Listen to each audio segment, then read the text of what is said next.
Hey guys, welcome to the Liberal Hive Mind, a channel solely focused on exposing the abundant hypocrisy of the left. You know, in a world that is getting increasingly crazier and crazier, at least in the West, with all of this woke nonsense that we constantly have to deal with, the total lack of common sense and basic critical thinking skills by individuals on the opposing political aisle, it sometimes gets a little bit disheartening. You know, we go into things like, man, is common sense gonna prevail? Are basic, decent people who can see things honestly and use basic, rational thought gonna be able to come to the right conclusion? Or in this case, is the jury gonna be a bunch of partisan leftist wackos doing mental gymnastics, twisting and turning in order to arrive to their preferred political narrative endpoint? Well, luckily enough, folks, we have been learning one thing very clearly, that unhinged Twitter lefties are a very, very small minority of the population. They may take up a whole lot of the cultural and social space, they may take all the oxygen in the room, but at the end of the day, when it really comes down to it, they are completely insignificant. Their ideas are unappealing, unpopular, and their complete lack of common sense and inability to see basic facts is a phenomenon that is only very specific to them. Regular people can see right through it. And we got exact confirmation of that idea right there with one of the jurors from the Jussie Smollett case. In fact, the lone black juror from the case, officially going on air and making public statements, and let's just say it gives you chills, it warms your heart a little bit knowing that at least common sense and sanity in the real world can prevail sometimes. Let me show you guys what happened here. Let's talk about it. Let's talk about some double standards. Let's talk about the craziness that was Jussie Smollett's defense, some of the double standards in this whole jury situation, but of course, before we get into any of it, please make sure to leave a like, a comment, subscribe, share the video as much as possible. We are still shadow banned by the YouTube algorithm, hidden from non-subscribed viewers, and with that out of the way, let's roll the tape. Alright folks, so take a look at this. I've still not figured out why he did it. Jussie Smollett's sole black juror says his testimony made no sense. I mean, you think. And further questions, why did he put the noose back when the cops arrived? Take a look at this little interaction right over here. I still have not figured out a motive to why he did, why this had to even happen. He was a star. Hope says he'd never seen Empire or knew much about Smollett or his case before ending up on the jury 2 weeks ago.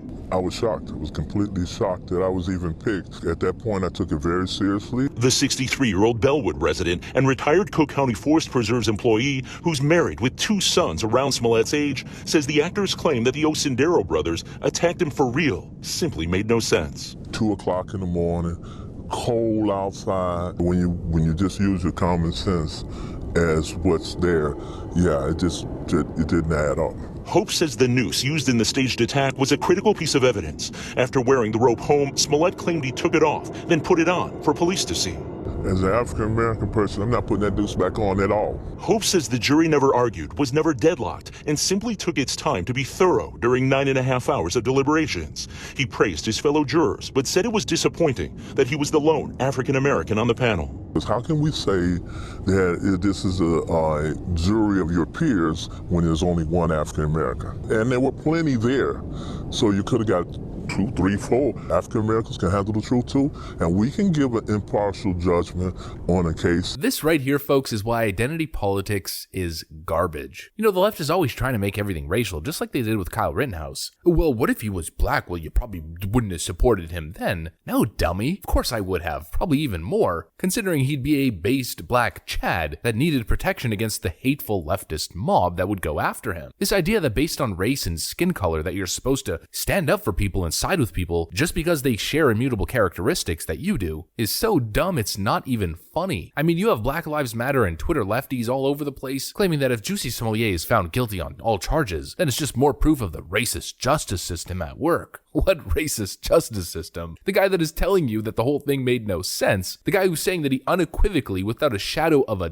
doubt, believed that Jussie Smollett was guilty and voted as such, is a 63-year-old black man, a humble community member, and government worker. I mean, is that the face of white supremacy? First it was Larry Elder, and now it's this guy? Absolutely out of this world stupid. I mean, the disconnect between the right and the left these days is reaching incredible levels. How we can look at these cases regardless of who's charged with the act, come from a neutral perspective, think impartially, analyze the situation from a nonpartisan lens. I mean, let's take the example of Alec Baldwin, for instance. Do I think it was negligent discharge of a weapon, maybe manslaughter? Possibly. But I pretty much guarantee you if Alec Baldwin was a right-winger, some right-wing politician, or let's say Donald Trump, they would be losing their minds and claiming he's guilty of murder. He did it on purpose. One group waits for evidence, analyzes things properly, uses basic critical thinking and common sense, tries to be fair. The other side is completely unhinged, emotional, vindictive, vile, partisan, and will stop at nothing to destroy their political opponents. But thankfully, regular people are like this guy. Normal, fair, honest, good in their heart. And the way he describes the way the jury was acting is just incredible. He literally said there was almost no debate and no major disagreements. They just took the time to be thorough, essentially stating that all 9 people knew Jussie Smollett was guilty basically since the start, and it wasn't a difficult decision to make whatsoever to have a unanimous guilty verdict. And then there was another member of the jury that came out and said for the last charge they found him not guilty on. Apparently they did that because they felt bad for Jussie Smollett and wanted to do him a favor by giving him a non-guilty verdict on one of the charges. But our friend here goes on to mock the whole thing, trying to figure out what the motive was and why he had that noose on his neck, or why he put the noose back on his neck when police officers are called to his apartment. I mean, absolutely stupid. And it makes me want to reminisce about this whole thing, this whole case. How did lefties fall for this in the first place? Think about how dumb it is from the start. Jussie Smollett in far left Chicago during a winter storm, during a cold weather phenomenon. I forget what meteorologists were calling it at the time. I think it was a polar vortex. Maybe you guys can correct me. So in left-wing Chicago, Jussie Smollett at 2 o'clock in the morning during a snowstorm is attacked by 2 MAGA supporters who happened to know that he was going to grab a Subway sandwich at 2 o'clock in the morning. Then it turns out that the people that attacked him were people he paid, who were 2 Nigerian brothers who had worked for him in the past and were his friends. The body cam footage then comes out on top of that, where Jussie Smollett gets an award for the worst acting I have literally ever seen in my life. With not a scratch on him, he supposedly suffered this terrible beating, but he had a tiny little bobo on his cheek, probably because he doesn't have a good threshold for pain whatsoever, and was too scared to act any realism. He left a paper trail, literally gave them checks. The 2 Osundaro brothers were seen on security camera in the cab during the rehearsal, at the shop buying those red hats, which were just random red hats from a little store, instead of actual MAGA caps. He couldn't even buy MAGA caps. Then his defense tries to argue that Jussie Smollett the entire time was a victim of some sort of long con from the 2 Osundaro brothers, who were being paid $3,500, so they were being paid to then attack him, but then that whole thing was just a long con for them to then use the attack that they were paid for as leverage to pressure Jussie Smollett to hire them as private security. Then that didn't work, so his defense team then said that, oh well, they were just homophobes who were attacking him because they hated gay people, yet they had a history of being friends with him and being at the Pride Parade and going to bathhouses. Then that didn't work, so Jussie Smollett's defense team claimed that the judge who stood up and objected to her lunged at her, and that was cause for mistrial. I mean, this whole situation is almost comedy gold. It's like a parody. It's like a surreal, dumb comedy that you laugh at because it's just so incredibly unbelievable and stupid. I mean, reporting this whole thing and following it since 2019, I think I've literally lost brain cells reporting on Jussie Smollett in this incident. And then to make the whole thing crazier, he didn't want to go for a plea deal, tried to actually argue his case, gets absolutely demolished in court and in the media. A juror now comes out and is basically mocking the whole thing and saying like it wasn't even a hard decision to make, the guy's guilty. And Jussie Smollett's reaction to all of this is, I'm going to appeal it and I'm 100% sure that the charges will be revoked. This is the dumbest thing that has played out in the media in a very, very long time. And I'm just glad that common sense prevailed. And people need to wake up to the fact that common sense seemingly doesn't even exist on the Democratic bench, considering people are still shilling for Jussie, and considering every single Democrat fell hook, line, and sinker for this absolutely obvious hoax, and they need to be held accountable for that. But good on the jury, good on this guy, and we really are living in clown world, aren't we? That's what I got for you guys. If you enjoyed this video, please make sure to leave a like, a comment, subscribe, share it as much as possible. We're still shadow banned by the YouTube algorithm, hidden from non-subscribed viewers. I gotta get back to work though. Thanks for watching, and I'll see you on the next one.